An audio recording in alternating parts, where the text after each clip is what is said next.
Hi hello నమస్తే. నేను మీ కౌండిన్య. మొత్తానికి ఉద్యోగుల సమస్యలని సీఎం దృష్టికి తీసుకెళ్తామని చెప్తుంది మంత్రివర్గం. సో ఇంతకీ అసలు ఉద్యోగుల సమస్యలేంటి, వాటికి లభించబోయే పరిష్కారాలేంటి, ముఖ్యమంత్రితో ఏం చర్చించబోతున్నారు, ముఖ్యమంత్రి ఉద్యోగులకు ఇచ్చేటువంటి తాయిలాలేంటి, ఈ వీడియోలో తెలుసుకునే ప్రయత్నం చేద్దాం. వీడియోని చివరి వరకు చూడటానికి ప్రయత్నించండి.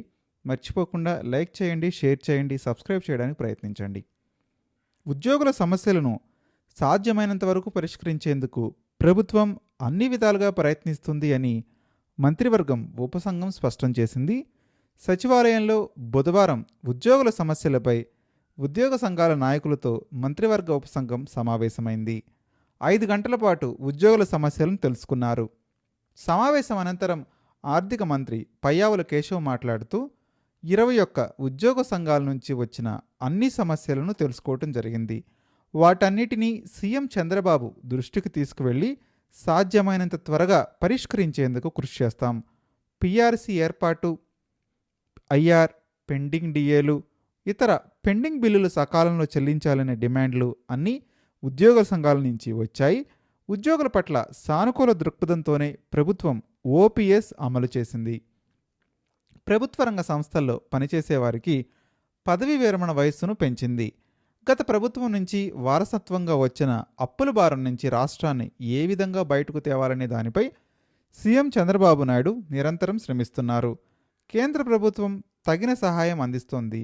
ఈ సమావేశానికి మంత్రులు సత్యకుమార్ యాదవ్, అనగాని సత్యప్రసాద్, నాదెండ్ల మనోహర్, సిఎస్ సాయి ప్రసాద్ హాజరయ్యారు. సమావేశంలో మాట్లాడిన వివరాలను వివిధ సంఘాల నాయకులు కూడా తెలియజేశారు.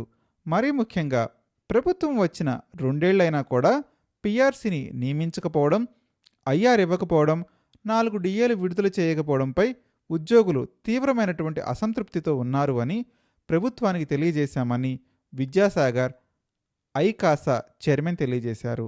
ఈ ప్రభుత్వం వచ్చిన తర్వాత పెండింగ్ బకాయిలు 22,000 కోట్లు చెల్లించింది.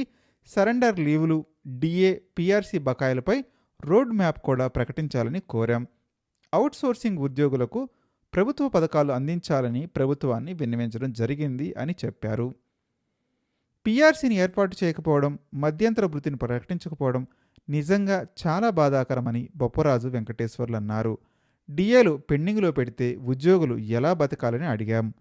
60 రోజుల్లో ఆరోగ్య గార్డుల సమస్యలు కూడా పరిష్కరించాలని సీఎం చంద్రబాబు చెప్పినా ఇప్పటికీ అమలు కాలేదని మంత్రులకు తెలియజేశామన్నారు బొప్పరాజు వెంకటేశ్వర్లు. ఇక త్వరగా పీఆర్సీ కమిటీ వేసి ఐఆర్లు ప్రకటించాలని కోరాం. అమరావతి ఉద్యోగుల హౌసింగ్ పాలసీ అమలును కూడా వేగవంతం చేయాలని విన్నవించామన్నారు రామకృష్ణ, ఏపీ సచివాలయ ఉద్యోగుల సంఘం. ఇక ఉపాధ్యాయుల ఉమ్మడి సర్వీసు నిబంధన సమస్యకు కూడా పరిష్కారం చూపాలి.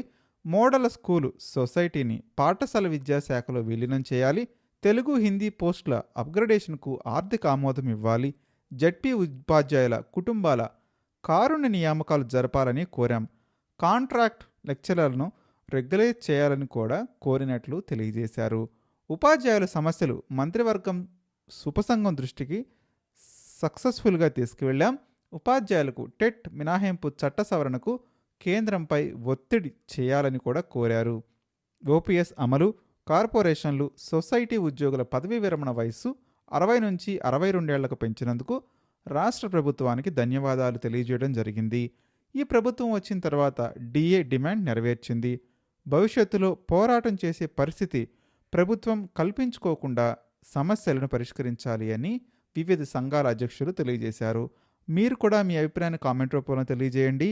ఏవైతే ఉద్యోగ సంఘాలు కోరుకుంటున్నాయో అవన్నీ కూడా నిజంగానే సహేతుకమైన కారణాలుగా మీరు కూడా భావిస్తున్నారా? మీ అభిప్రాయాన్ని కామెంట్ రూపంలో తెలియజేయడానికి ప్రయత్నించండి.